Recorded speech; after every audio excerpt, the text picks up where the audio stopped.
कुंजल क्रिया अपनाएं, बुढ़ापा भगाएं।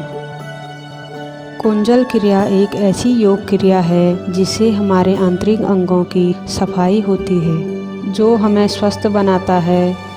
कुंजल क्रिया करने से बुढ़ापा देरी से आता है। तो आइए जानते हैं कुंजल क्रिया से होने वाले फायदे। मुंह और पेट की उचित सफाई, चेहरे पर चमक आना, श्वास की दुर्गंध को दूर करना, एसिडिटी और पेट की जलन को दूर करना,